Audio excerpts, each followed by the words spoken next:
Hi, this is Mike Ross, public address announcer for your Toronto Maple Leafs, and this is the Leafs Late Night Podcast, your post-game destination. And now, your starting lineup: Roscoe, the Fanalyst, Southey, Biehner, and Darty Roger on the Leafs Late Night Podcast. What up? We're back. Welcome to Leafs Late Night. I'm your host, Roscoe, joined by Biehner, Steph the Fanalyst, and presenting James of Offside Hockey Talk. Woohoo! Thanks for joining us tonight, James. No worries, guys. Thank you very much. My first podcast since being back from Florida, so I haven't even done my own show, so happy to be on. Pleasure to have you. It's been a long time in the making. Yes. Rough night tonight. Rough night. But before we do that, remember to like, subscribe, follow us, leave a rating, and check out InsideTheRink.com, where ding ding ding, big announcement. We have merch available now. If you head over to InsideTheRink.com shop, it's also on our link tree. If you head over to Twitter, you can get t-shirts and sweaters in all different colors with different versions of our logo on it. We're going to have more stuff coming soon, but the first run of everything is up. You can go ahead, get it there. Ships to Canada with a bit of a charge. Sorry about that. But we do... Sorry about that. Yeah, it's free shipping within the States for any of our American fans, so that's cool. We'll try to get some more stuff on the shop as things move forward, but go ahead and grab the new stuff while it's there. Yeah, it's the beginning. It's day one of merch release, so bear with us, guys. We're going to have a lot more exciting things to give you later on, but I just want to say quickly, thank you so much for coming on, James. Oh my God, guys, check out Offside Hockey Talk on Twitter, TikTok. This guy is everywhere. He has the best pump up videos. Honestly, game day, I look forward to your videos, James. So thank you so much for doing that. Honestly, it gets me so pumped up game day. I appreciate it. No, it's fun to do. I love doing it. So myself, Curtis, other guys doing it too now. So it's fun to hype people up and have fun. I mean, it's what it's all about, really, to be honest. Yeah, the whole thing is entertainment, right? And actually, here, before we get into the game, let's have a little discussion about the entertainment of hockey, because I know I asked before we got on here if there was anything we wanted to talk about, but something did happen that I want to talk about that I forgot about. Trevor Zegras scored a very interesting goal the other night, another Michigan. And apparently 29 seconds earlier, somebody was offside. So as is now the rule, it was reviewed and called back. Is this what we want when we get hyped up? Like you're saying, James, it's all about the entertainment of the game. Is this really what we signed up for? No, it's not. And, I'm a big proponent of if it's offside and the other team, for whatever reason, in their own zone has possession and it goes back and forth, I think that should nullify the offside. It should. 100%. If the team had possession of the puck, tried to clear it, didn't clear it, puck stayed in, play getting around the board, whatever happened, it should nullify that immediately and allow the play to go forward. It happens in other sports where things are allowed to move on or, move past whatever the infraction was. So I think that should be the way it is here. But for whatever reason, they want to go back. Imagine if a play is going on for 2 minutes and 30 seconds, and then you go back that far to call something that happened. I don't think that's right. I think there should be a statute of limitation on how long you have to make that call. Yeah, it's like we said last time in the Leafs game where, Vegas was taking their time out in order to decide whether they were going to challenge or not. So it's like, great, let's just extend this even longer. Let's stop play for 10 minutes to decide whether a minute and a half ago or a minute ago or 2 minutes ago somebody might have been an inch offside or weren't they? Now, I will say this about the challenge, though. If you're going to put a limitation on time, a coach should be able to challenge anything throughout the game he deems to be something that interferes either with a goal for his team or a goal against his team, and be able to throw some sort of flag to stop the play there, so that way it doesn't keep going on. Just stop it, whatever, wave a thing on the bench and the ref calls it because there's something that was seen. That allows the thing to go on. It allows the game to be a little bit more cleaner as well, because then refs can see things more in real time and be able to move forward. But it allows it to open Pandora's box a little bit more to challenge things that we've seen many, many times go either against the Leafs and we sit there and pound our fists like, why can't we review that? Or we've seen it be reviewed in other games. If a coach was able just to wave their little flag and say, hey, no, we're reviewing that. That's the play I want. And if he's wrong, he gets the penalty and they lose the timeout, just like you do now. But it's got to have a limitation of time on it. But I think that's what should be properly used, just like you see in football. Belichick was the best at it, pulled it out of the sock every time and threw it. That's what I think the coach's challenge should be. It should be a true coach's challenge. And I mean, look, we saw that almost happen. The refs are kind of on board with it, whether they realize they're allowed to or not. What was it, Colorado and the Rangers, where I think Makar got a penalty in front of the net for high sticking, but it was one of the Rangers players that high stick themselves. I think it was Lafreniere hit himself in the face or hit one of his teammates in the face. And so the refs went and reviewed it, and they're like, yeah, we made a bad call on that, but we actually can't change it. So I don't know why we reviewed it. So it's like it's there. Remember, in Toronto, they took his penalty off the board after the four of them kind of leaned back and looked. They pulled him out of the penalty box. So that did consistency. Happen. Yeah, I want to toss this to Biehner here. Yeah, I saw you shaking your head there, so I'm really interested in your response right now. I get where you're coming from, James, but I don't want this to turn into football.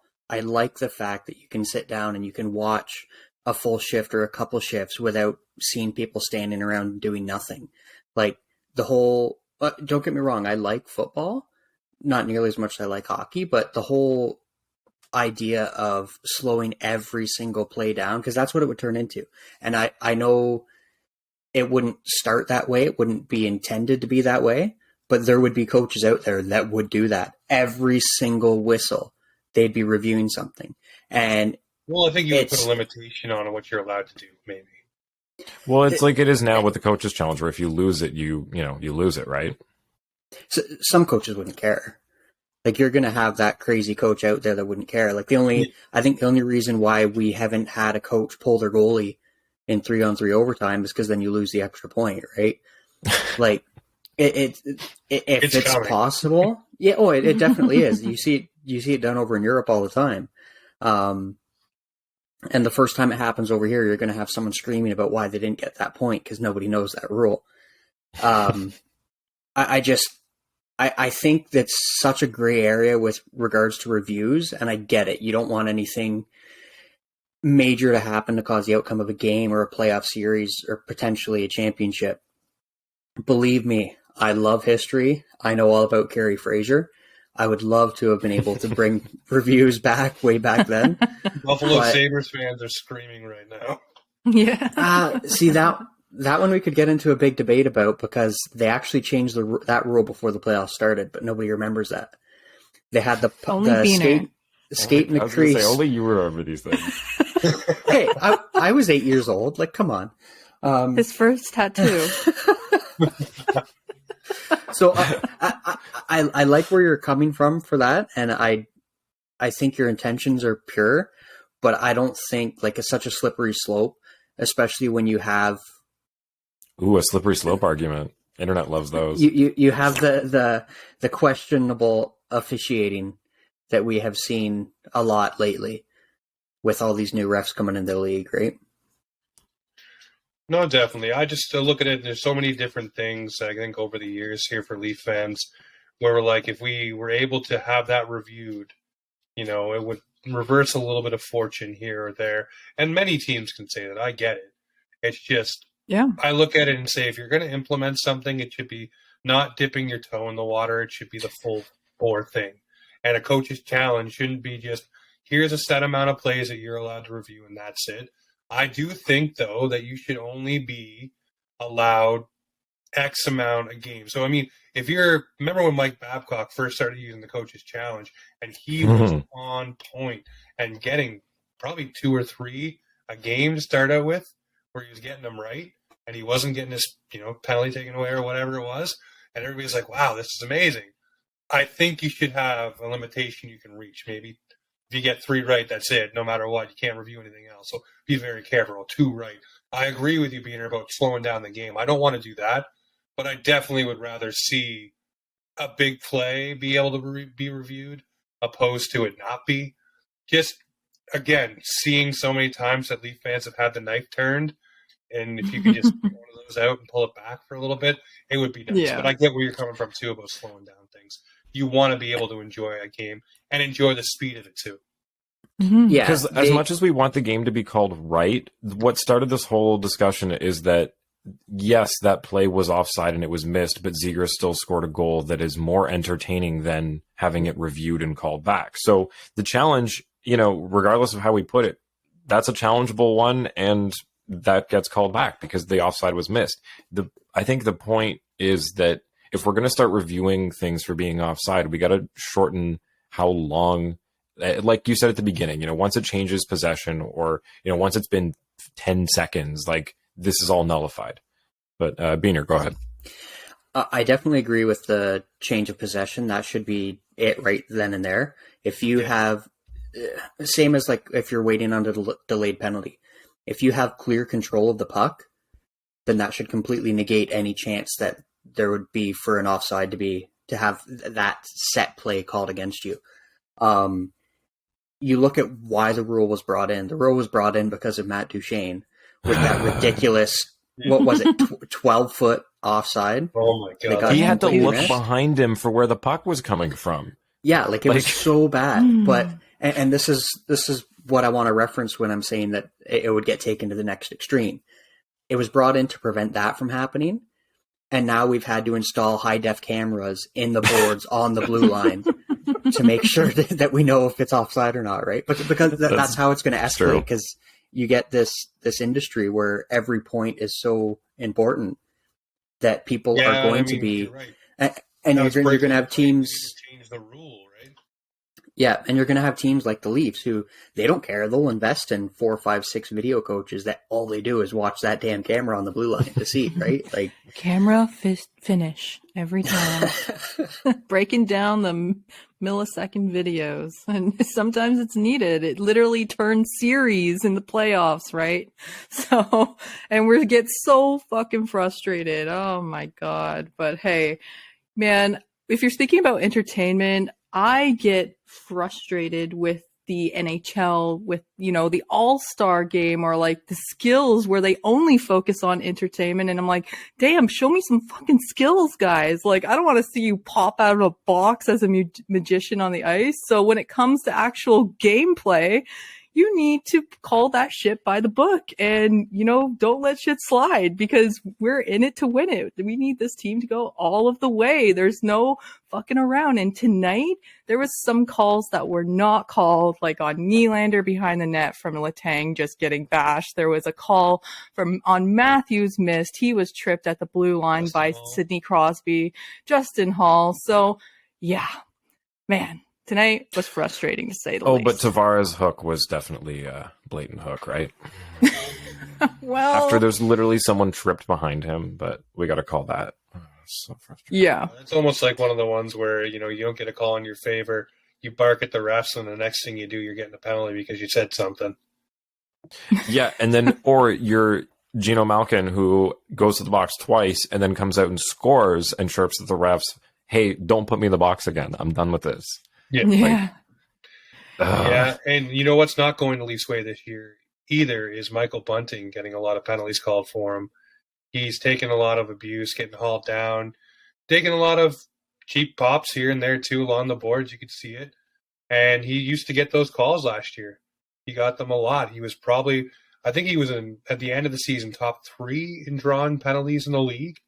And this season he's not. Austin Matthews is definitely up there now this year after everybody kind of cried the blues for him, like Connor McDavid. But that was something I think the Leafs kind of counted on, was Bunting going in there, being the Brad Marchand greasy agitator and getting them a couple penalties and getting them a couple power plays a game. James, you're absolutely right when it comes to Bunting. Maybe before your vacation, I know you've been out of the country for a little while, but tonight, after Bunting drew that penalty, he actually leads the league in penalties drawn in the NHL, which is surprising to me as well, because a couple weeks ago, it wasn't like that. Yeah, you were absolutely right. I've been out of the loop a little bit. Yeah, yeah. And I was surprised to see the tweet come out by Luke Fox tonight because, like I totally agree with what you're saying, but man, Bunting, I mean, they put him back on the first line for a shift tonight, and that's when he actually drew the penalty in the third period. But got a feel for the guy, right? And Johnny, you called it like earlier in the off season, like what if Bunting doesn't play up to standard? And we just didn't want to think about it. Like we didn't want to have this scenario in our minds. But yeah, and I think I don't want to make assumptions, but like when you come off of a season like that after, having a kind of so-so start to your career, I think you kind of got a little comfy and expected the season to run the exact same way and just come out of the gates with the top guys and produce the same kind of points. But he's just not. Like, I mean, and look, he scored the first goal of the season. We said, look, great, yeah. Bunting's the first one out of the gate. It's, everyone else can go from here, but Bunting, at least he's going to start the season off well. Yeah. And it's kind of just been downhill since, unfortunately. Yeah, speaking of guys that are not really making the cut, anyway, for the Pittsburgh Pens, we have Kasperi Kapanen, who's been scratched as a healthy scratch the last 2 games in a row, and he makes $3.2 million a season. So, and he's paid till the end of next season. So that was something we did not see coming as well. Yeah, and Andreas Janssen waved too. So both of those guys who, I mean, the Leafs Nation loved them, and we hated to see them go, but look, unfortunate. Well, and let's just also touch on the fact that those are 2 players that are often cited by people that bash Dubas and the Leafs. Oh, yeah. Oh, how can you let Kapanen go? How can you let Johnson go? Look at these players. They're so great. They're much better than what you have right now. Really? Like, Kapanen is such an enigma. The guy comes from a hockey family. He's been given every chance you can imagine because of that fact. He's got speed up the wazoo. Just he can't put it all together. His skill and his hockey IQ do not match whatsoever. No, he's a guy that, like you said, it is an enigma. He reminds me of Michael Grabner a little bit. Has all the speed in the world, just can't finish. And then, of course, Grabner popped off for a couple 40-goal seasons. I don't think Kapanen will ever do that. But when he's on and he scores goals, like for the Leafs, we all love the playoff goals that Kapanen scored. I don't know how excited you guys were in that Game 7 when he scored that one, and everybody just freaking out. And that's the Kapanen we all fell in love with. It's very easy to fall in love with your own guys, but both those guys at $3.5 million or $3.25 million. I mean, what do we got in our lineup now? Dennis Malgin kind of looks better than Kapanen at the moment, and all the hype around him. I don't want to see him move up in the lineup either, to be honest. If it's working, let something work. Instead of like moving guys around so much. Get some continuity. Get some flow. Let guys gel together. If you keep wanting to elevate and drop, and you're never going to have any flow to your lineup. And I always found that weird when something finally clicks and everybody's like, whoa, maybe he'll be better on the top line. But it's like, well, same thing with guys like Kapanen and Janssen too. They bounced around the lineup in Pittsburgh and in New Jersey. I mean, these guys really didn't get a chance to, I don't think, click. I mean, but if you're getting a chance to play with Crosby, you should damn well click. Well, and it's what we've heard about Malgin from Keefe is that, he's liked what he's seen from him, but he also doesn't want to move him from this spot that's working. So let's move on to, from that, there were 2 lines, the bottom 2 lines, one worked and one didn't. Let's start with the one that worked because everybody on Twitter loved it and said, never split this up. That was David Kampf with Zach Aston Reese and, oh my gosh, I'm blanking. Dennis Malgin, of course. So this line should have really been the third line, but they were fantastic. They were the ones that were creating all the chances. They looked like, a top 6 line. And like, you could fool me. Like Malgin should be higher up in the lineup, but if this is what they can generate from the amount of minutes they get while playing against, other fourth lines, then great. Keep it that way. The one thing that you can use that line to do, like you were saying, don't break it up, let them build some chemistry, let them grow from this, right? Is use that to maybe cut back on minutes for everyone else. Like, I know it's only November and we still have to gain points and it's a long season ahead of us, But, cutting, say, Marner, he played 24 and a half minutes tonight. That's too much. Absolutely. He needs to be in that 20 to 21 minute range. Yes, you might think, 2.5, 3 minutes, that's not that much. But you start adding an extra 2 minutes a game over the course of 82 games before playoffs. That can make a massive difference. If you can get a line that can build some chemistry, can give the opposition fits in their own end, and you're able to take some of those minutes away from the big guys, that third line is then not only going to be that much more valuable to you, but they're going to get that much more chances because you still have to put your best defensive pairs against your top two lines. Because no matter how much of a slump they're in, you can't sleep on a line with Matthews and Marner on it, and you can't sleep on a line with Tavares and Nylander on it.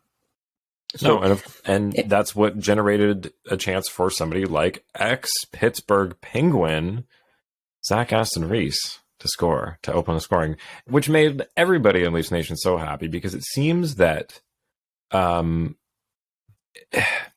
it's always the ex-Leaf that scores, isn't it? Yeah, absolutely. Yeah, if Kapanen was playing tonight, he probably would have had a hat trick. So it's just one of those things, like our tinfoil hats grow, but prove us time and time again. But I was so happy to see Star score tonight, and it was all thanks to Malgin as well. Just praising Malgin here, as you guys were just saying. Sorry, we just got to go to break for 1 sec. Just having a quick technical thing. We'll be right back. Thanks so much. And we're back. Sorry about that. Just quick little adjustment, and we are all good to go. So, like I said, Zach Aston Reese opens the scoring. It's always the ex-Leaf that scores, man, and that's so frustrating. So I think everybody had their money on... is there an ex-Leaf? I feel like there's an ex-Leaf skating around in the lineup on the Pens. I'm forgetting about. His name is... He was brought over in the deal for, I think it was McCann, actually, and then sent back to Pittsburgh in the McCann deal. He bounced around a couple times back and forth. Okay, well, you could just, because of karma, put your money on him scoring first, but instead, we win. Ex-Pen, Zach Aston Reese opens the scoring. Always nice to see, and it was a nice shot, too. A little battle in front of the net and swung around, snapped her in. Yeah, man.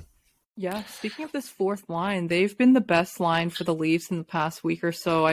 Malgin gets this thing going, just boarding Dumoulin along the boards to free up the puck. It just starts the cycle. Honestly, good on Malgin for taking that second and realizing he had a lot of ice to work with, just walking into that shot. The rebound comes out. Easy money for Tsar, to get his second goal on the board this year, and good on him. Oh my God. Cam with the secondary assist. Damn, that felt good, especially after, the Leafs couldn't really get their first power play going. They had a couple good chances, but wasn't the best. Yeah. Go ahead. Sorry, that first power play though, they didn't score on it. But is it just me, or was that the most creativity and fluidity you've seen from them all season? Just moving it around, everybody was all over the place. That looked like the Leafs team that you'd want to see. That looked like a team that's dangerous and can pretty much do what impose their will on you, whatever they want. Yeah, everybody was shocked that they didn't score on it, especially because of. Look, the Penguins. There was a stat that came up. When DeSmith is in net, they average 2.2 goals.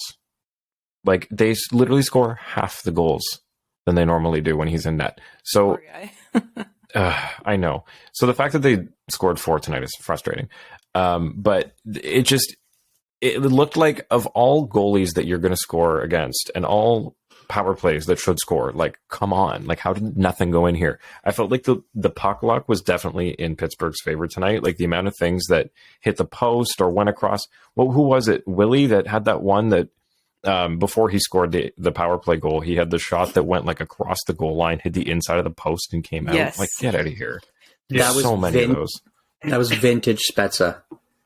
Yes. Fake the shot, deke him out, and Yeah. On this power play, though, there was a little finicky pass from Marner to Matthews right behind him. I don't know how he kept control of the puck. It was very impressive. No one thought he would keep it on his stick, but it went to went to the Riley, I believe. And when I'm saying the power play was kind of I don't know. They still seem a little sloppy to me. And I mean, a shot went off of Matthews, another went off the skate of Marner. They're just, Matthews and Marner specifically to me lately seem like they're not clicking as they should be.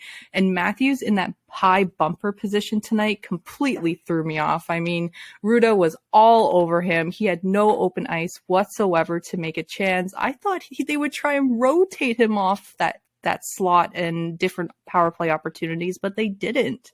I don't know why. Yeah, I'll fully agree with you there too. There was a couple passes that were in Matthews' feet.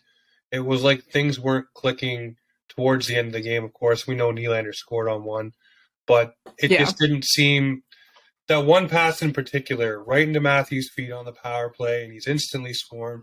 It just doesn't, I don't know, it didn't seem like the first period power play like Biehner was talking about that was all world, where they were moving the puck and people weren't stationary. It wasn't stagnant. People were moving around. It was all moving targets.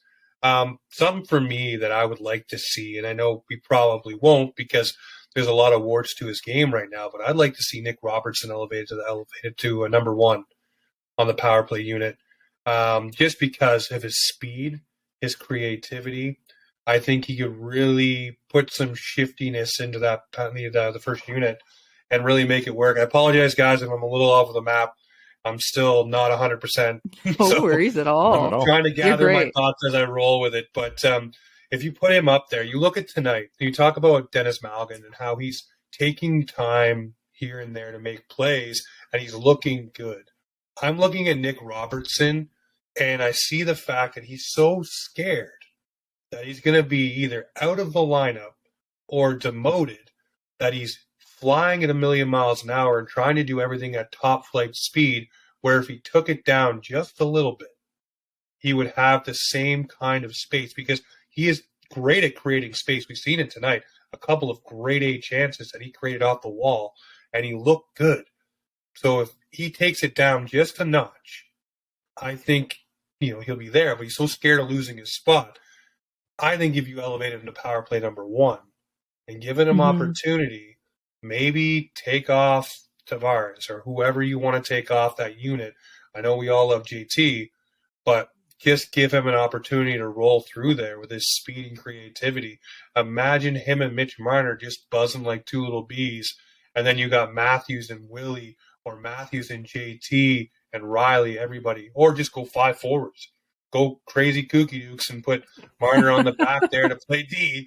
If that's what that's what we talked about, right? Like, I thought that was the whole thing. If Marner can play D, stick him on the back, Robertson in the air. Because look, we talked about this when Robertson scored his 2 goals against Dallas. He's got a spot, and it's at the top of the circle. He's got a one-timer that's wicked. Those are things that you need on the first power play. Like, I totally agree. He should be there by all means. Stand on each side. You have Matthews and Robertson. You can't stop them both. And nobody can stop Ovechkin, so why are they so easily stopping Matthews? Give them another option to stop, and there you go. You'll have Nick Robertson firing the puck, and Matthews will get more looks. I love how you bring Ovechkin up. Sorry, Johnny. Like, that guy has been doing that same thing for 17 years. Yeah. Like, if it's me, if I'm game planning against the Washington power play, I don't care if the other 4 guys score on me. I'm planting my ass in front of Ovechkin on that circle, and I'm not going to be like that power play or that penalty kill is not going to have one of those 1,000 goals or whatever number he gets to when he reach it, passes Gretzky. Like Shane Corson on Michael Pekka. You're not leaving him for the entire penalty kill. You're glued to him, and you're making his life miserable. I don't know why teams haven't done it, but I mean, we're not coaches, I guess, and maybe Ovechkin's just that elusive with his shot. Yeah, I gotta say though, Robertson tonight second lowest time on ice among forwards. He played 10:52 tonight. Engvall had 7:49. I noticed, obviously they mixed the lines up tonight. You had the Matthews, Marner, and JT line out there again, and I don't know, guys. Like, I know there's a big hype train on Robertson, and I think he should go on PP1 to gain some confidence because he hasn't been clicking lately. But tonight, he seemed like he was a half a step behind for me, and I really hate to be the party pooper here. Like, I think he was a half a step ahead. I think he was just trying to do too much. That so too. Worried about not getting taken off the ice, right? You talk about 10 minutes of ice time. He probably wants the elevated time and thinks, I got to do.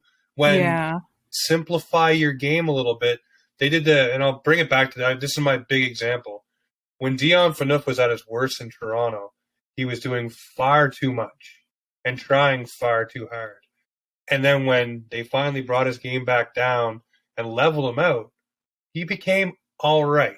He was never going to be what he was. Serviceable. He was all right.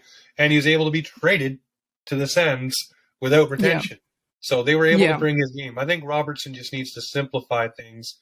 But I think he needs that big, bad boogeyman, Sheldon Keefe, to let him have some time and do his thing. Because if you're nervous that you're going to lose your spot and you're a young guy, it's like they're doing to Shane Wright over in Seattle. Yeah. You're never going to have a guy get his confidence or footing if you don't give him the opportunity to A, play, but B, play through his warts. Because that's how guys and I know this isn't a season for that for the Leafs, but if you want this guy to be a cheap scoring option, you have to let him be in a position to be a cheap scoring option, not a 10-minute and out, fourth liner. And by the way, Pierre Engvall, gone.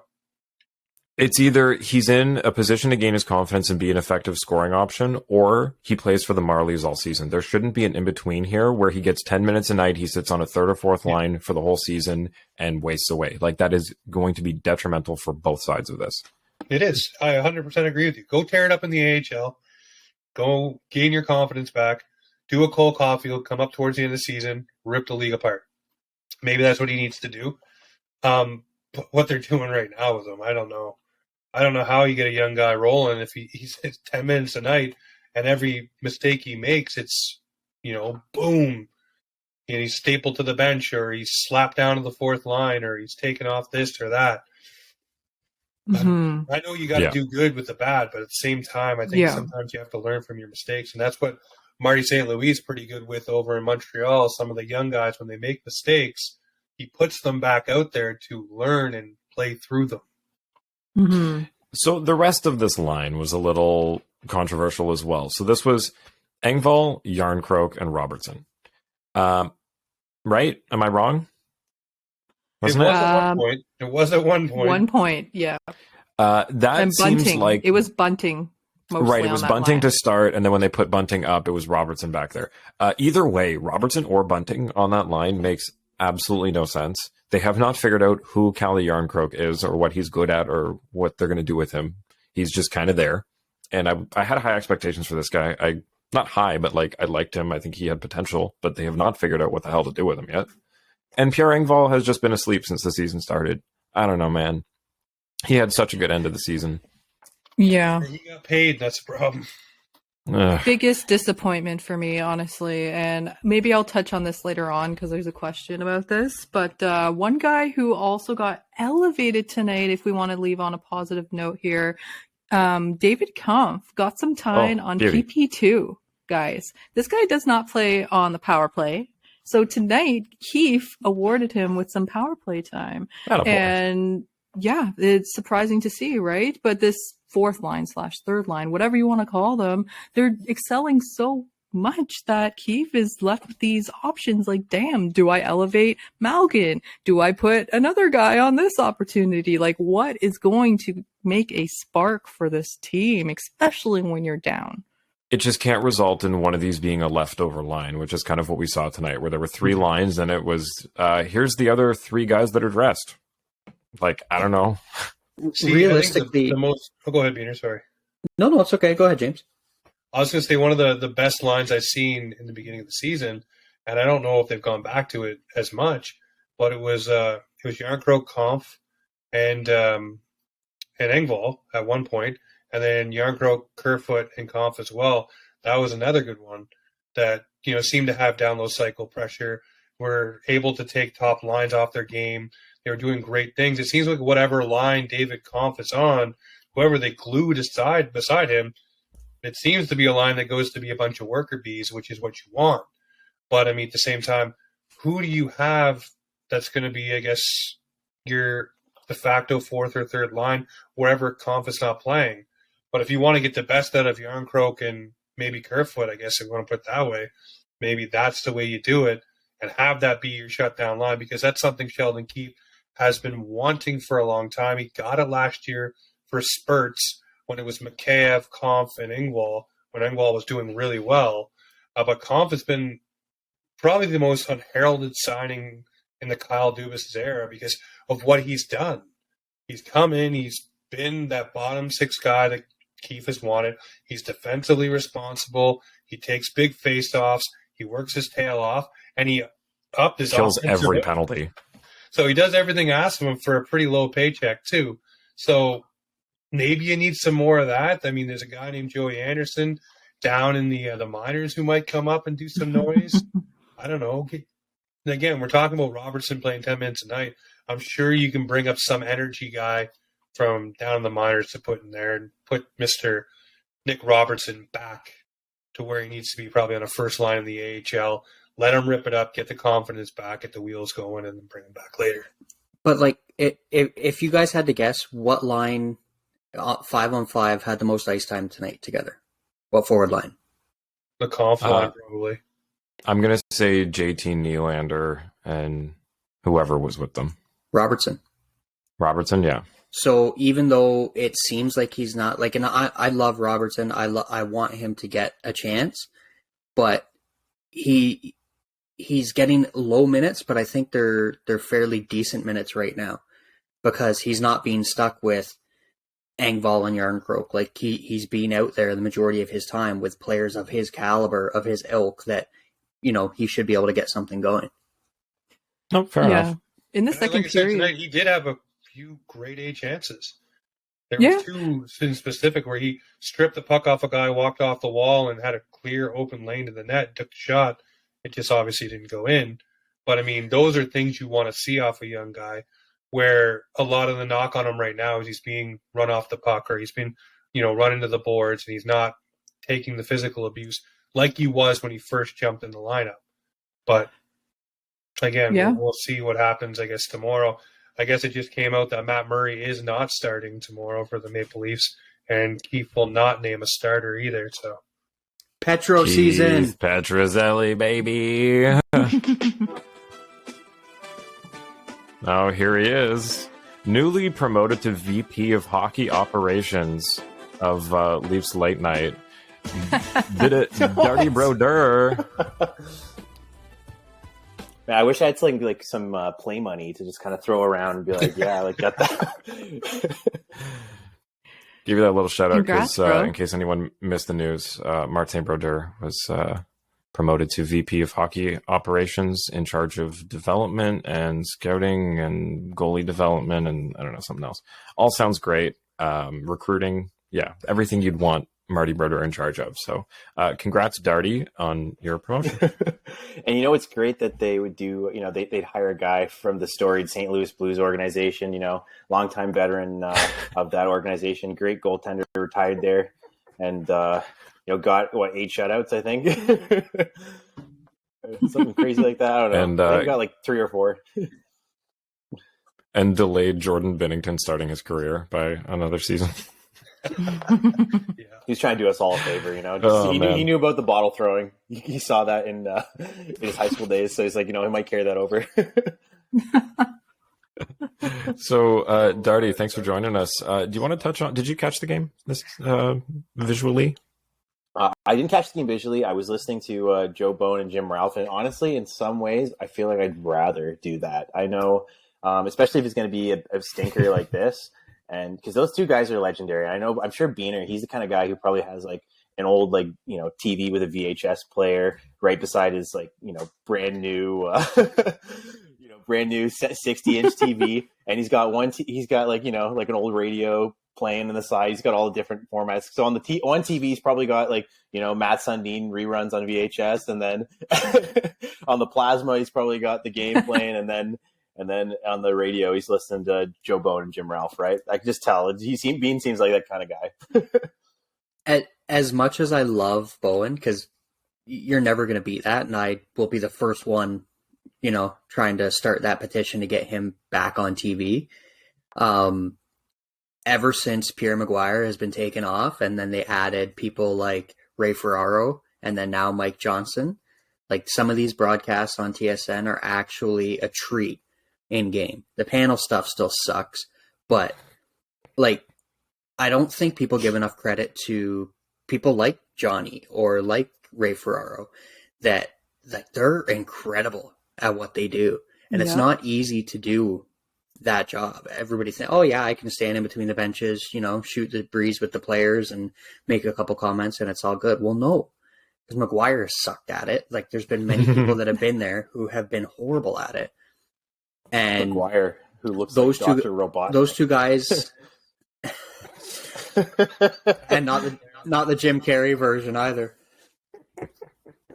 Like, no matter what is going on, those two guys are able to be so unbiased and so intellectual about everything and bring a different perspective. It's such a treat to listen to. Sorry. No, I agree. So the one thing that I wanted to ask Darty about, the reason that I asked if he saw it, was we haven't touched on what happened right before the second Pittsburgh goal, which was Mitch Marner had what was almost a breakaway, and it just, like we said, the chemistry's just off, right? The passes aren't clicking; they're going to people's feet. This hit him in the feet; he couldn't get it. This would have been it. It's what Sheldon Keefe has been talking about, though, taking care of the puck. It's those simple little plays that should be simple little plays that are blowing up on them constantly, 2 or 3 times a game, and it's costing them. And it almost cost them again with a Zucker goal to put them up 4-2 before they scored the empty netter. And it was another giveaway, careless, just like that. Those little things, man, as a fan, it frustrates you. I can only imagine being Sheldon Keefe and watching that. We saw the clip. We got the feed of his face. They had to cut away because you see him starting to say, Jesus fucking Christ. And they just like, the TSN pops up over his face and they cut away. They're like, we can't put Sheldon Keefe on camera for more than 4 seconds, if maybe even 2 seconds, without lip reading the F word from his face. Yeah. Darty, sup? So for those who watched it visually, did you find that these guys were dogging it as much as Joe Bone and Jim Ralph were exclaiming on the radio? Because they felt that it was a very, very slow performance. And another thing just that I'm going to touch on that's related but unrelated is starting the game on time, quote unquote, for Mike Babcock, is starting the game on time overrated? Because did we not get the first goal from Czar? Yep. Zach Aston Reese. Yeah. I mean, we've got 6 of 7 wins coming from behind, so starting on time is overrated, I guess. I don't know. Oh my God. Why do we have to do everything the hard way? Okay. Like, we should start on time and play a full 60, but I want to change this leafy narrative. Like I said all of last season, like, let's stop leafing it and only win it and make that 82-0 record happen. Okay. But to answer your question, Darty, were they that bad? Like, there were some instances where there were just some bonehead moves and some bad turnovers, but there were also, like we've said, there was good power plays. There were some flashes of, like, Nylander was playing well. Marner had some good little zip arounds and some good passes here and there, but there were just some, I don't know, some things just weren't working. No. Yeah, it wasn't working tonight. I mean, the hits 41-14 for the Pens. They clearly outmuscled the Leafs. The Pens didn't even need to get a lot of shots on net. I mean, 30-23 to end the game, but coming into tonight, the Pens, are fifth in the league overall on most shots on goal. So you expect to get peppered, but you have to play a simple defensive game at the same time. Like, so many of these plays could have been prevented. Too many 2-on-1s, 2-on-0s. Like, come on, guys. Zucker and Malkin were just walking all over the defense tonight. Like, that was embarrassing. The amount of 2-on-1s they had was, ugh. But at the same time, like, you got Shalgren letting in that third one that, oh man, you cannot let that in. Come on. Like, I know he's baby goalie, but like, he's played a couple games now. This isn't his first rodeo. That was rough. You got to have that one back. Like, if it's the first one, fine. But where you look at the back check and stuff, guys getting back like Marner or Robertson. There's another one that I saw from, I think it was Matthews, where they're just doing like the power man, like looking like they're trying to put all the effort into it to getting back. And you know that if they had the puck on their stick, they'd be gone. So it's what you do when you're crossing the street to tell the cars that you're like speed walking. You do the little like, no, don't worry. I'm getting across the street quickly for you. I'm here, but I dare you to hit me. Hit me. So I've seen that a lot tonight, like guys kind of dogging it that way, which annoys the hell out of me because, you know, as soon as the puck touches their stick, they turn on the jets and they're gone. Yes. You know, use a little bit of that gumption to get back, break up a play, get your stick in there, like David Kampf, because that's what he does. And you know, I'd love to see that, but it spilled over to Robertson tonight. I've seen it in the one play where he just was doing the, you know, the power and struggle. Oh, I can't the get Edmonton there. Oiler. You know, so I was like, I was a little annoyed on that stuff, but I don't know. They were saying on the broadcast one of the fastest games ever. You know, in the first goal. Such a fast game. The first period's almost over. Everybody must have dinner reservations or something. And I was like, oh, it didn't seem that quick to me. Yeah. I mean, we also had a half-hour long Hall of Fame intro and everything, which we'll talk about to end the show because that was actually well done. Shout out to Mike Ross for a great presentation there, who does our intro. Yeah. Thanks, Mike. But speaking of camp, the first line change I saw tonight that Keefe mixed up was in the beginning of the second, where actually Robertson had another awesome chance with Nylander, Kampf, and Robertson. So that was a cool combination as a second line, I guess, grouping and something we've never seen before. But I don't know, guys. Something's not there. Like, Leafs were rested. They had 3 days off.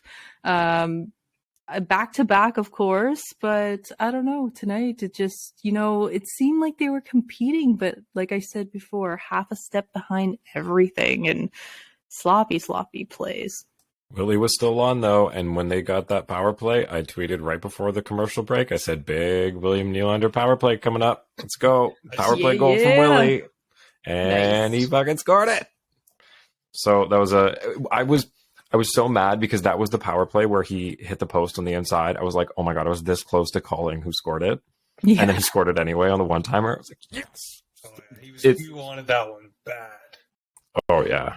And good on Riley for pump faking there, man. Like, even Nylander said in the break that he thought Riley was going to take the shot, but he pump faked super, you know, hard pass to Nylander. And I'm so glad they didn't hesitate on that, because I thought tonight as well on the power play opportunities, they stuck a lot to the outside. They could not get the puck inside at all. Like, everything was getting blocked. They couldn't feed Matthews in that high bumper slot, and it was just a big fail for me. Darty, go ahead. Do you think he had the spirit of the Swedes flowing through his veins because of that Hockey Hall of Fame class? Because I learned a lot from everything that Mike Ross was saying during that each player's introduction. Like that one Swede, I'm pretty sure she was Swedish, or I don't know. She was a European Finnish. The Finnish player, the women's. Did she? Correct me if I'm wrong. Did she not like have a 10-year pause in her playing career and came back and still kicked ass? Is that what I heard? Correct? Did we talk about that? Like, did I miss that? Because that's pretty freaking amazing. That's pretty cool. All right, but. Just like, again, did you not say, Bean, on the chat, going back to the Swedes, that this like unprecedented amount of Swedes in this draft, in the draft class, but Hall of Fame class? Yeah, like I never really thought of it before. I hadn't ever done the digging into it, but the Swedish representation in the Hockey Hall of Fame is essentially doubling this year. and you wouldn't think about that. Like Salming, obviously one of, if not the greatest Swedish players that has ever played the game. He was the first. And then you have Sundin and Forsberg and Lidstrom. That's it. Wow. And then this year you're adding 3. And then some people argued that maybe Luongo shouldn't have even been there because a lot of people were pushing to try to maybe get Zetterberg in there as well. So this, I think, has been a change that is slowly starting to come around, and you see it with other people being included, like Herb Carnegie finally getting in. That is long overdue. Finally. And then they're starting to put more of the female players in. There needs to be a better representation of everybody, because the game that we have now would not be where it is without Rika Salinen, without Haley Wickenheiser, without Herb Carnegie, without a lot of these people that don't necessarily get the proper credit. No, True.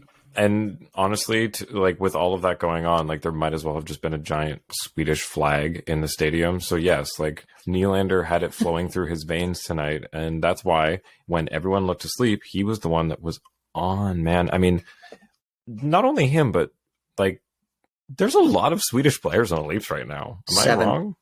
Holy shit. That's a lot. Yep. You got Willie, Lilly, Sandman, Shalgren, Engvall, and Yarncroke. Damn. Isn't Malgin? No, Malgin's Swedish. Or Swiss, sorry. Swiss. Oh, okay.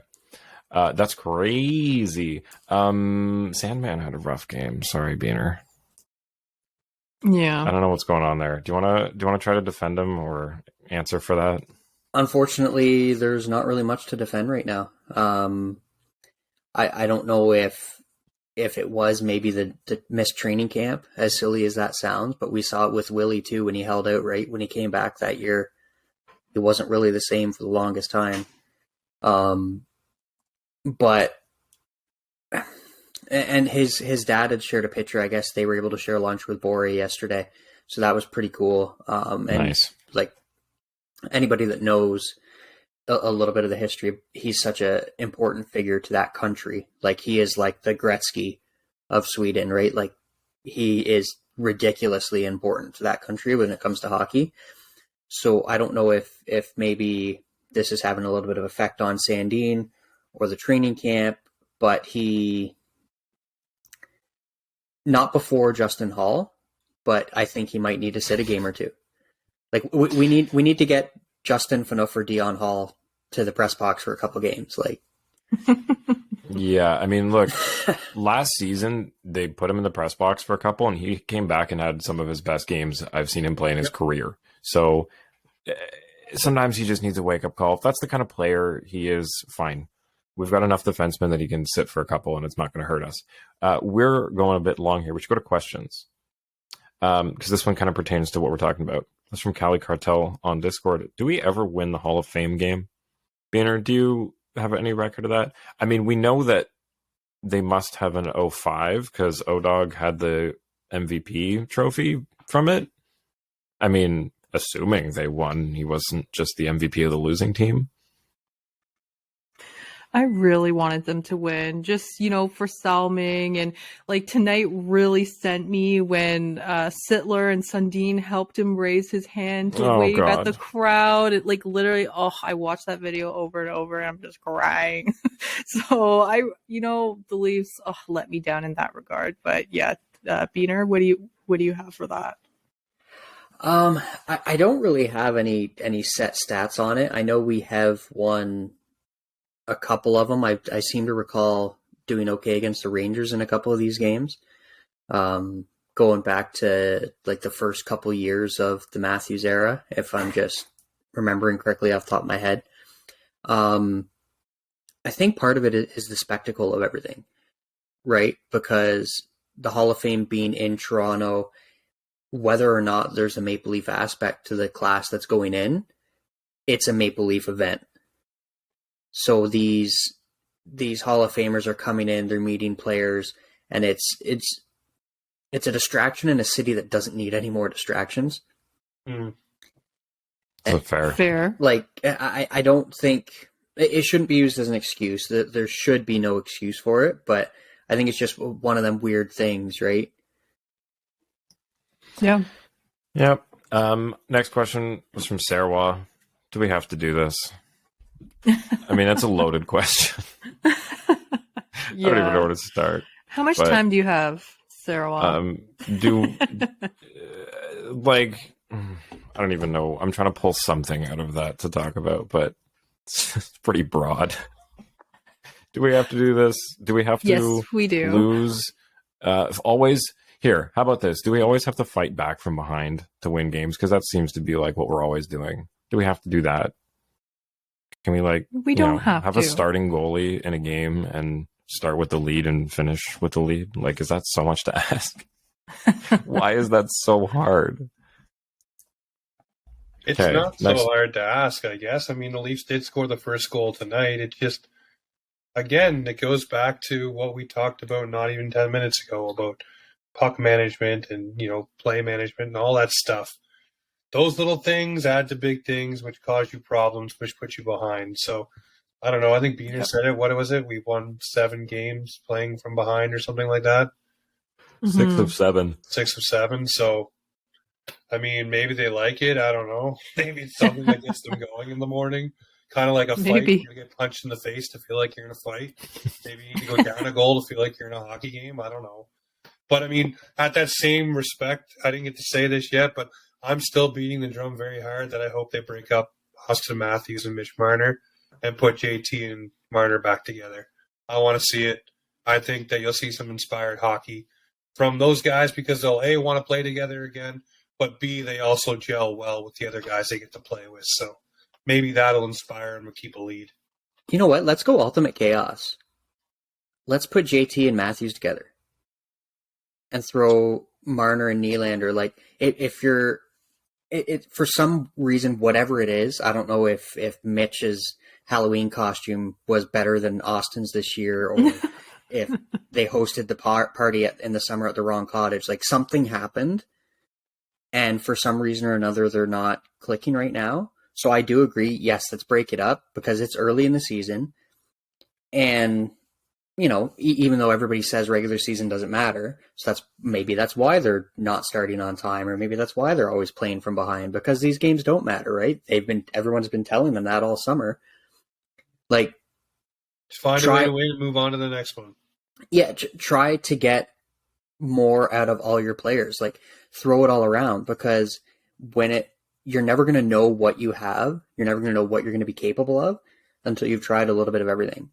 If you're down a goal in, game 7 of round 1 and you need to tie it up, or you want that game-winning goal, yes, it'd be nice to be able to go Matthews, Marner, Nylander, or whatever. But who knows? You might be able to find something. Maybe you throw Matthews and Austin Reese together, and Austin Reese becomes the Kunitz to Matthews' Crosby. Like, you don't know what's out there until you try. Look at what happened with us with Bunting last year. Just, if you're going to try to get the most out of this lineup, you've got to do a little bit of tinkering.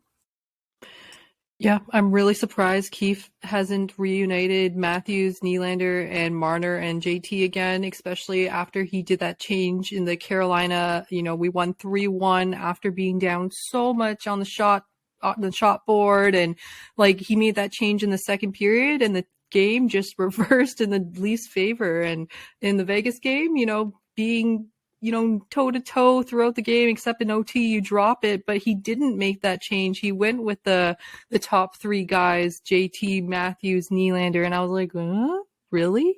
Like, I don't know. I was kind of surprised about that. And this game, again, he did it. So we know Keefe is super stubborn, right? Like, he has to see it from every other angle before making a move, it seems. But I hope to see this change next game for sure, especially to start the game off. That would be nice. Agreed. Steph, you've got some questions on your side of Twitter. You want to bring those up before we head out? Yeah, we have a question from cautiously optimistic Spurs fan at Steve Steele 23. What are you guys seeing that makes you feel better about this team than last year?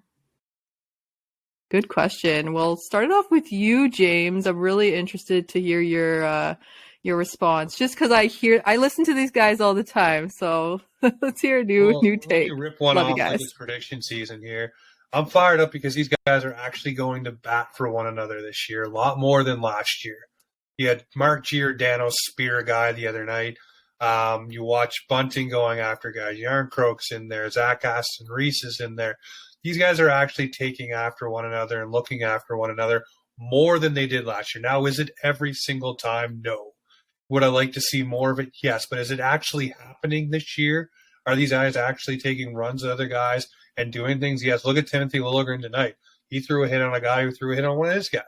It's just those things I like to see, though, because so many times a guy gets knocked down, everybody just skates by.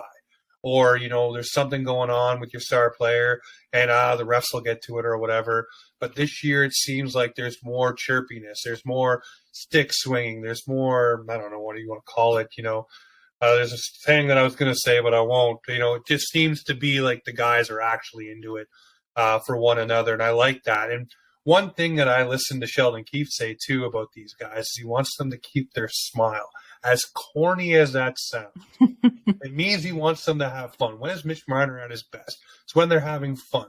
And this team seems to be having fun when they're gelling and having fun together.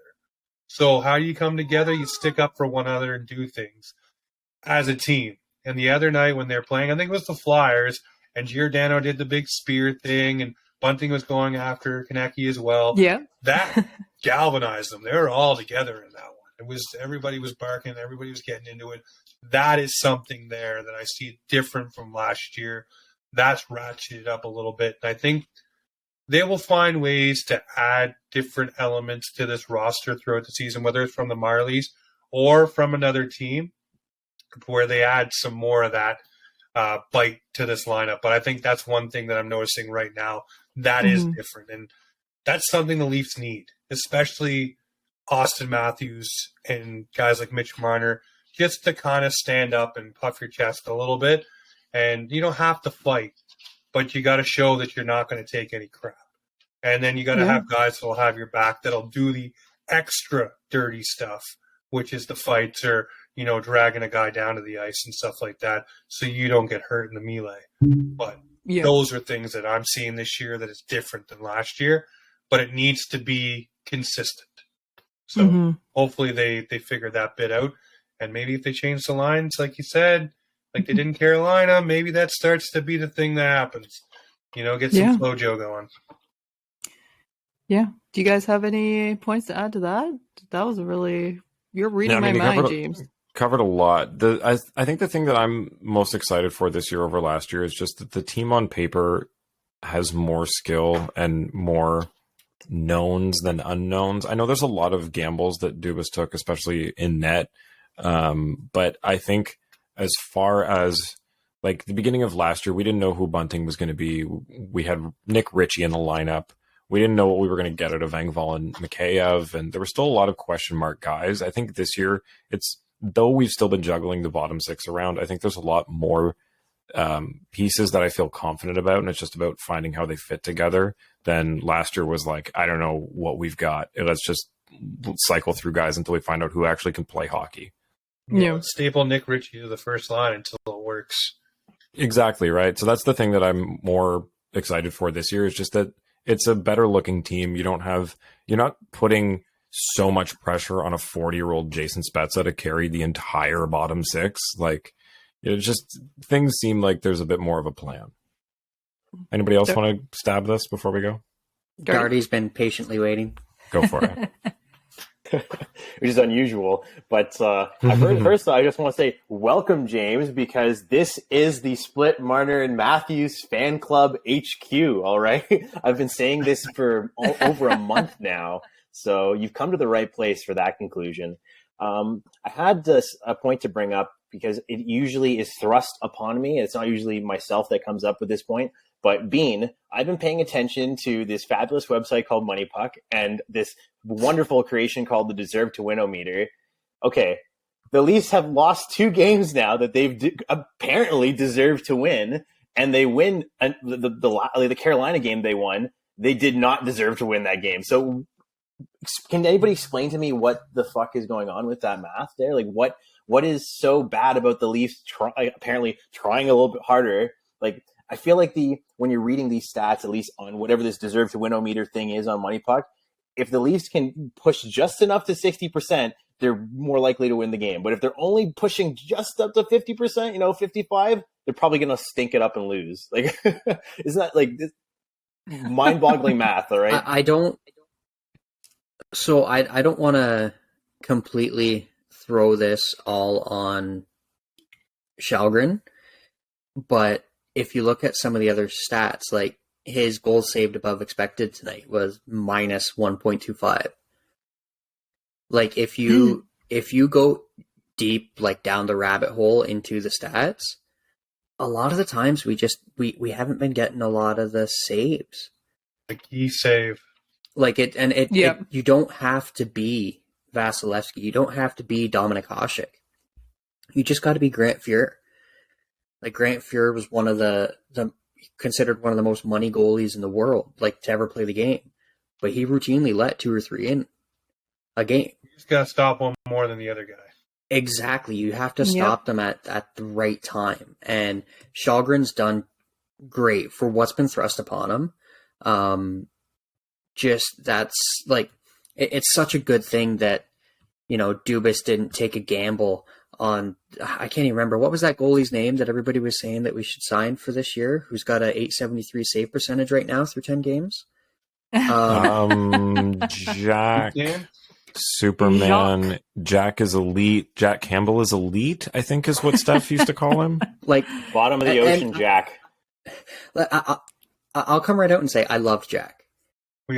As a Leaf, he played great, but maybe this needs to make people realize that the Leafs aren't as bad defensively as everybody says they are. Like, no. Look at what he's doing in Edmonton with everybody. Oh, Edmonton's got such a good decor. They've got Darnell Nurse. They've got this. They've got that. Like, they've got Tyson Barrie and Cody Ceci. It's the Leafs circa 2019. Like, yeah. Whatever ones aren't on the Sens are on the Oilers. Yeah, and yes, we should have maybe got a little better puck luck in some of these games, but we're also still doing it to ourselves in a sense, if that makes sense. Mm-hmm. If we have Sammy and net for some of these, or knock on wood, Marty and I were kind of pumped about Murray coming over because, the history there with him growing up a Leaf fan, with him training with John Elkin, like I still am cautiously optimistic about him having a half decent season when he comes back. I think he's going to have a half decent season. Like the days of Marty Brodeur, Marty, not Darty, playing 72 games a year are gone, right? Like you can't do that anymore and still be successful. So you're going to need multiple guys to come in, and with the mix of a little bit of lackadaisical play, some bad giveaways here and there, and then 1 or 2 pucks that probably should have been saved, our record would be completely different. Mm-hmm. Totally agree. I really liked Sonar's game, and that's what I've nicknamed Samsonov this year because he's tracking the puck well. So I called him Sonar on ice. Why not? I like the way he plays, and I can't wait for him to get back between the pipes for the Leafs. I think he was making those key saves when the Leafs needed to be held into a game or drug back into a game. He would make that big save, spark everybody up, and get rolling. I think when you look at Eric Shalgren, yes, he's making saves, but it's the same old thing that we used to have when Hutchinson was in net. If you looked at the teams in front of him, it was the nervousness of, oh shit, we made one mistake, it's going in our net. We can't make that one mistake, and then everybody starts bobbling the puck and having problems. So maybe a little bit of that creeps in, where they're not so comfortable with Shalgren, where they are just getting comfortable with Samsonov. Same thing will probably happen with Murray when he comes back, getting the feel for what he does. But there hasn't been, again, we talked about line continuity. There hasn't been goaltender continuity this season, really. Sonar started rolling with it, then he got hurt. Now it's Shalgren. Murray was supposed to be the guy. So these guys are trying to get their setups going, and they just can't. Yeah, Sammy's good for one soft goal a game we've established, but honestly, he's been the star for the Toronto Maple Leafs so far this season. I hope Murray comes back healthy and has a chance to shine as well, but totally agree with you, James, about the Leafs this year. They have a snarl, right? Like that newfound snarl that we haven't seen from past years, defending your teammates and such. But just to move on really quickly, the last couple questions combined into one. Uncommon Sense at Argo Pop says, Mr. Engvall wants to know if it's possible to be the best defensive player in the NHL as well as the worst defensive player in the NHL at the same time. And Mike at the Fanatic also says, Engvall, Kerfoot, Yarncroke, what are we doing here? Seriously. So just to tie those two together.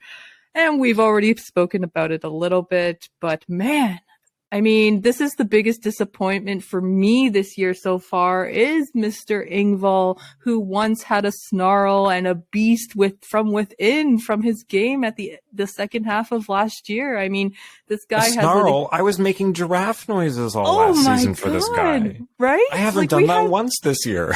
There has been no giraffe noise on this pod this year, and that is the biggest disappointment so far this season. Like, I want to be applauding this guy's name. I want him to unleash the beast, as I've been saying all season long. But he has not. He's been playing his way out of the lineup in comparison to last year, where he played his way into the lineup, being injured again during preseason. So what is going on there? I absolutely agree with you, Mike, and Uncommon Sense. I don't know. He's a 6'5" player that plays the game like he's a kicker in the NFL who can't be touched. Like he just. Thank you. You see, and you see a perfect example of the complete opposite with Dennis Mulligan. Like Mulligan's my height, and he's going in the corners and knocking guys off the puck and getting better body position before he goes into the corners to steal that puck away. We know Engvall has the size. We know he has the strength and the capability to do it. He's just not doing it. Engvall's like, ew, someone's close to me. I'm not going to go there. Like, guy, just use your weight, use your size, use your reach, use your long fucking neck and get the fuck in that scrum and get the puck. He's like a Gronk too, right? He's not like no scrawny guy under that pad. He's a thick guy, man. He's got some muscle to him. Him and David Camp, Mr. No Cheat Meal, man. Yeah. The two of them are beasts. Like, I don't understand why he doesn't do it. It's like it's the Freddie Gauthier effect, I guess. Freddie the goat. He's too handsome. That's why. All right, he just doesn't want anybody. Dizzle's face is stone. Doesn't want to get it messed up. Oh man. Must be. Also, just before we get out of here, did anyone notice that I think it was they asked people who they were most excited to be in the Hall of Fame with, and like all of them said Matt Sundin. Yes. Amazing. Even Daniel Alfredson. That was awesome. Like, okay, I don't know how old some of our listeners are, but Daniel Alfredson and Matt Sundin's rivalry was like one of my favorite parts of my childhood. Like, I remember This Hour Has 22 Minutes, I think, doing a thing where there was like a guy they were interviewing who had like, the where you have like the headband where you can put something on either side so it looks like you got something through your head. They had like a guy with a stick through his head, and he was supposed to like be playing the person who got hit in the head with Sundin's stick. He's like, oh yeah, he was really nice about it. He came and apologized and signed the stick for me. It was really good. But further to that story was Alfredson faked it. It's a whole thing. Look it up. It was that was a wicked time. The Battle of Ontario in the playoffs. I was hoping Ottawa would do well this year. Same with the Leafs being up there, so they could have that Battle of Ontario again, because that was fun. There was celebrities getting in on it. Adam Sandler made an Ottawa diss track. It was good times. A diss track, I guess it is really. The thing that the injuries have really hurt them the last couple of years, eh?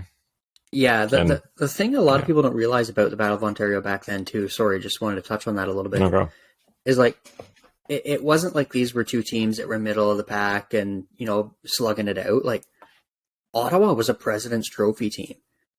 Like, they were one of, if not the best teams in the league, as much as it pains me to say that. And for some reason or another, the Leafs had their number in the playoffs. As odd as that sounds, believe me. But the Sens had their number happened through the regular season. Yeah, what does everybody say right now? The regular season doesn't matter, right? Well, I don't remember. No, I don't hey, remember any it of the doesn't regular matter. season Like, games. It was but always so frustrating because you're like, oh, it's Ottawa. You know you're going to lose in the regular season. The playoffs would roll around. Ottawa fans would be so pumped because their team would be so good, unbeatable, they'd say, and then the Leafs would go in there and just mollywop them. I will never God. lose the image in my head of Joe Newendike skating over the blue line, winding up for an old school Rick Vive clapper, and just making Patrick Lalime look like me in net. Like, just so good, so good. Love it. I'll never lose the image of Brian yeah, McCabe and it'll be scoring nice on his own net, though, Bean. Oh, you can't forget Vesatoskala letting the bouncer go in from behind the Islanders' net, right? For me, in the That Battle of was Ontario brutal. stuff, though, was Curtis Joseph freaking out and taking out the referee. Yes. That was the Classic. Carolina series. Was it the Carolina? I thought it was the Ottawa series. I know there was red jerseys, so Yeah, 2002 versus Carolina. Sorry. right in the corner. This guy's a vault. Which minute of play, Bean? Oh man. Okay. Language of So origin. anything we want to touch on? Okay. Here, actually, last thing I wanted to say. We don't have to spend too much time on this because we're way over. The Columbus Blue Jackets are a literal disaster. Speaking of teams plagued by injuries, Zach Werenski is now out for the entire season. They put like 3 other guys on injury reserve.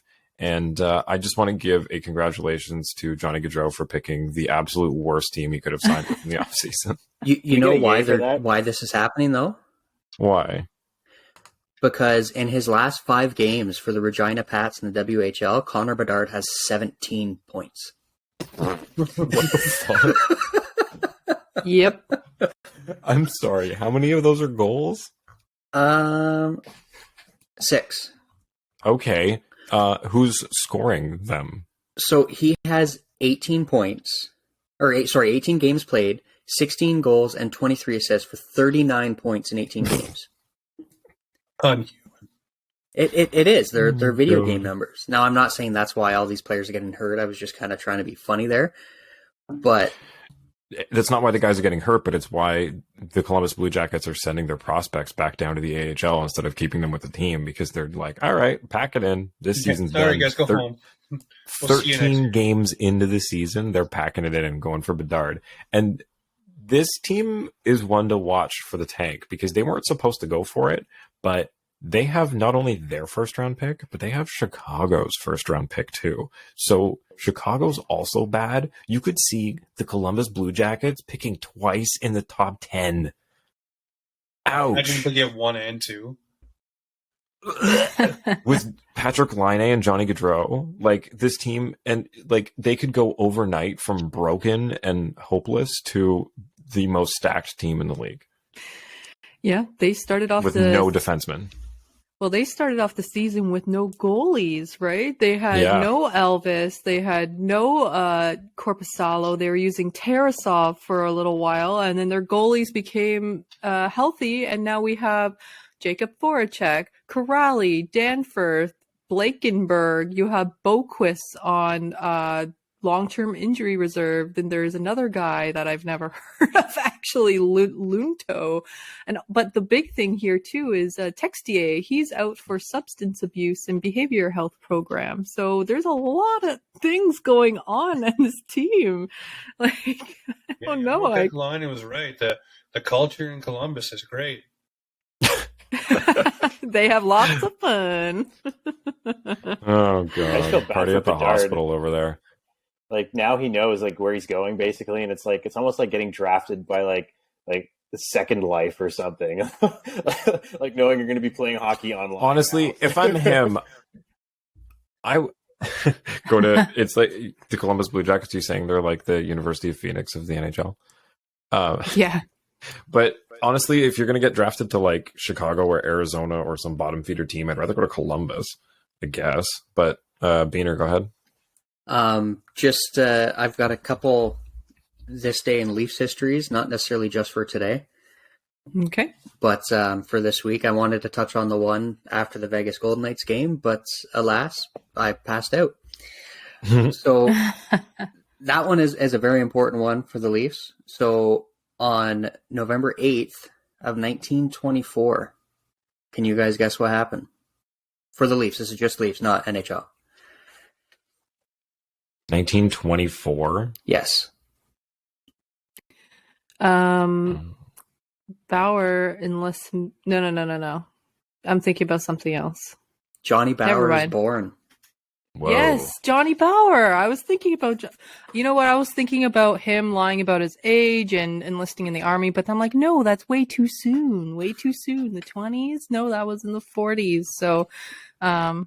Yeah, so legendary Leaf goalie Johnny Bauer was born on November 8th back in 1924, would go on to win 4 Stanley Cups with the Leafs, and not only is he one of the greatest goalies to ever play the game, he's probably one of the greatest people that you would have ever had the chance to meet if you did ever get to meet him, which luckily I did a couple times. Nice. And then the other one, there's a little sound clip I want to play because of it, and this one happened back in 1996. Ooh. Hextall going after Putman. Hextall takes Putman. And away we go. Putman back. Putman scores. Away they go. Hextall versus Potvin, one of the Yes. most... Oh, man. As much as I've been a proponent of, you know what, maybe fighting needs to start taking a little bit of a step back and get away from some of it as we all learn more about head trauma and stuff like that. Every now and then you got to go a little meathead and watch that video.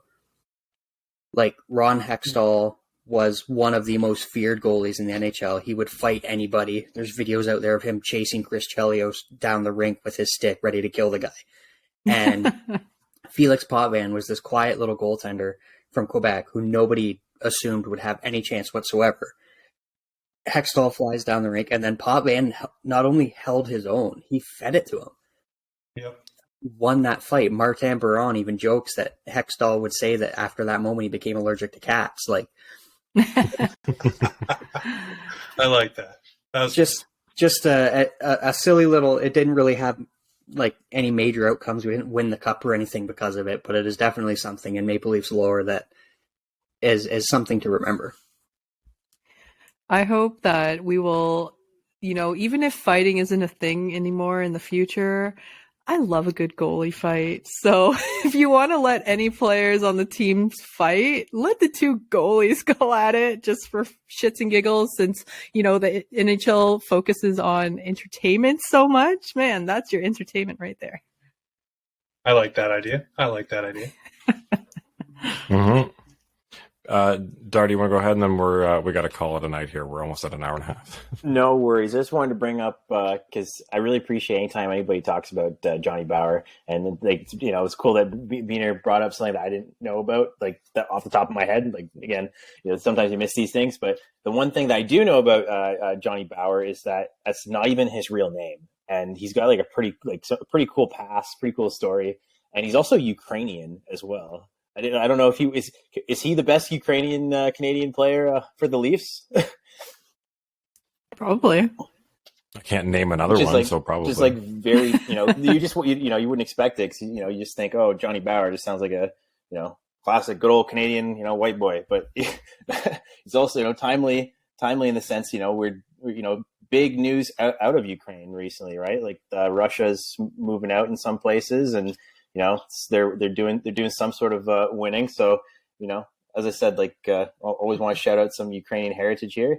But I was reading about Johnny Bauer, and I always thought it's so crazy that he taught himself how to play hockey using a branch as a stick, and made himself goalie pads out of made himself goalie pads out of old mattresses. All right, that's pretty beauty, if you ask me. Nice. They didn't use pucks. They used cow patties.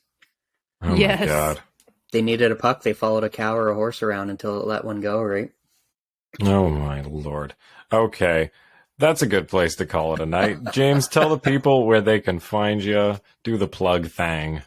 You can find me over on Twitter on Offside Talk, as long as Twitter decides to stay alive. Over on TikTok, it's Offside TOK. We're everywhere. We just have fun before the games. We do our podcast twice a week, Wednesdays and Sundays. And you can always find me chatting it up with the Leafs Late Night crew, too. Always love what you guys do and love supporting you guys. So appreciate you guys having me on and let me talk about my stuff and joining us for some Leafs talk. It's been long, long overdue, and hopefully I get the invite back sometime soon. Oh yeah, thanks for joining us. And Offside Talk, that is the most clever TikTok name. I love that. It wasn't taken, so I took it as quick as I could. Beautiful. Nice. All right. On that, happy Remembrance Day, everybody. Thank you to all of those who serve, and have a lovely evening. We're probably, we might be back tomorrow. We'll see. I like to keep things, keep you on your toes. You never know if we're going to be here or not. It's going to be Yeah, a surprise. How can you miss the Sandine episode? What the hell? Lilligren. Oh, Lilligren, sorry. God damn it. Follow us on Twitter and Instagram at Leafs Late Night, your night of post-game podcast. Available after every game on YouTube, Spotify, Apple Podcasts, Audible, and more. Hi, Marty. I was wondering